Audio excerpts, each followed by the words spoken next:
This is the story from H.P. Lovecraft's fictional novel called At the Mountains of Madness. I am forced into speech because men of science have refused to follow my advice without knowing why.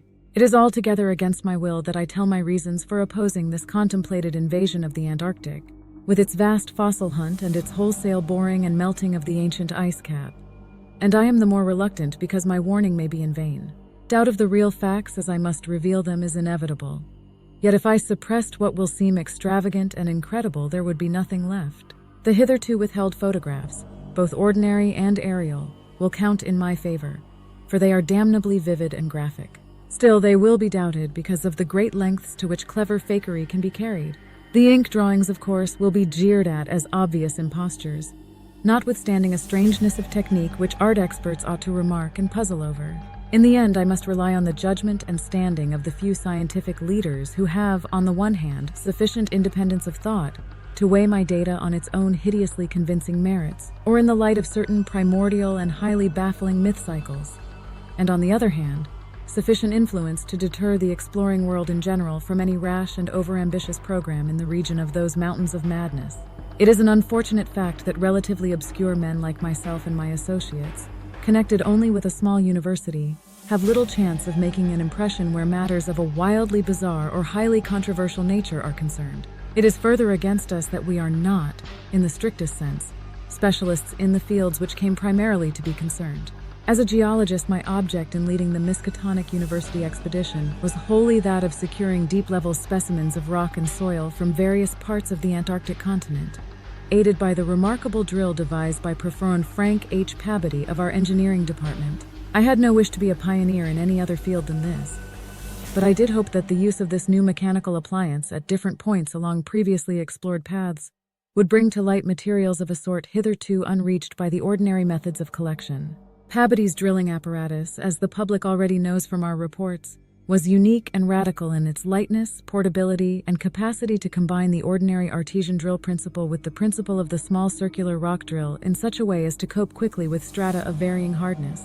Steel head, jointed rods, gasoline motor, collapsible wooden derrick, dynamiting paraphernalia, cording, rubbish removal auger, and sectional piping for bores 5 inches wide and up to 1,000 feet deep all formed, with needed accessories.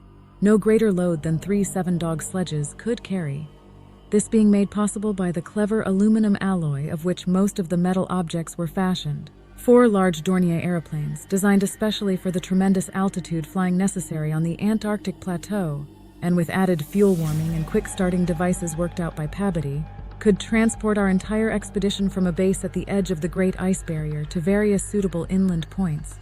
And from these points, a sufficient quota of dogs would serve us. We plan to cover as great an area as one Antarctic season, or longer if absolutely necessary, would permit, operating mostly in the mountain ranges and on the plateau south of Ross Sea, regions explored in varying degree by Shackleton, Amundsen, Scott, and Bird. With frequent changes of camp, made by aeroplane and involving distances great enough to be of geological significance, we expected to unearth a quite unprecedented amount of material, especially in the pre-Cambrian strata, of which so narrow a range of Antarctic specimens had previously been secured. We wished also to obtain as great as possible a variety of the upper fossiliferous rocks, since the primal life history of this bleak realm of ice and death is of the highest importance to our knowledge of the Earth's past. That the Antarctic continent was once temperate and even tropical, with a teeming vegetable and animal life of which the lichens, marine fauna, arachnida, and penguins of the northern edge are the only survivals, is a matter of common information, and we hope to expand that information in variety, accuracy, and detail. When a simple boring revealed fossiliferous signs, we would enlarge the aperture by blasting in order to get specimens of suitable size and condition. Our borings, of varying depth according to the promise held out by the upper soil or rock, were to be confined to exposed or nearly exposed land surfaces, these inevitably being slopes and ridges because of the 1 or 2 mile thickness of solid ice overlying the lower levels.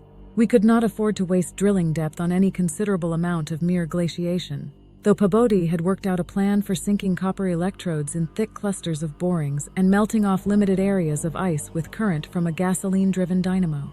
It is this plan, which we could not put into effect except experimentally on an expedition such as ours, that the coming Starkweather Moor expedition proposes to follow despite the warnings I have issued since our return from the Antarctic.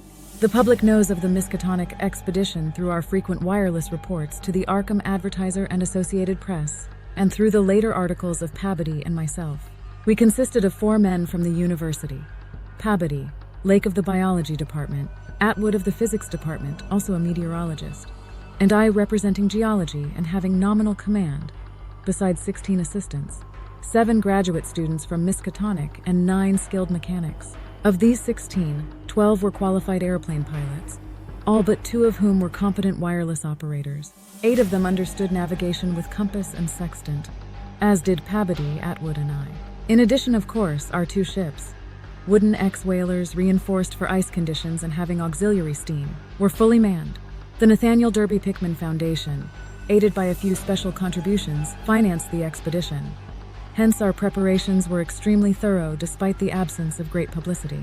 The dogs, sledges, machines, camp materials, and unassembled parts of our 5 planes were delivered in Boston, and there our ships were loaded. We were marvelously well equipped for our specific purposes, and in all matters pertaining to supplies, regimen, transportation, and camp construction, we profited by the excellent example of our many recent and exceptionally brilliant predecessors.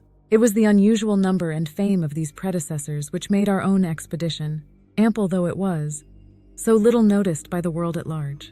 As the newspapers told, we sailed from Boston Harbor on September 2, 1930, taking a leisurely course down the coast and through the Panama Canal, and stopping at Samoa and Hobart, Tasmania, at which latter place we took on final supplies. None of our exploring party had ever been in the polar regions before, hence we all relied greatly on our ship captains, J. B. Douglas, commanding the brig Arkham and serving as commander of the sea party, and Georg Thorfinson, commanding the bark Miskatonic, both veteran whalers in Antarctic waters. As we left the inhabited world behind, the sun sank lower and lower in the north, and stayed longer and longer above the horizon each day.